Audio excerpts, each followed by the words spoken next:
Distaw yw'r droell wedi'r nyddu nawr. Tawel yw'r baban dan ei gwrlid weithio, nid oes amlygol dros y Beibil mawr.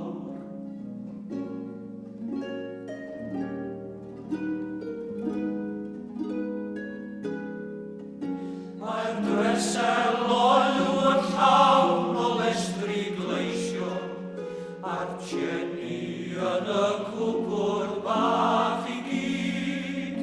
Fiolau ar bord yn disgwyl cwmni'r gweisio, a'r tegell bach hynny'n hollol fyd.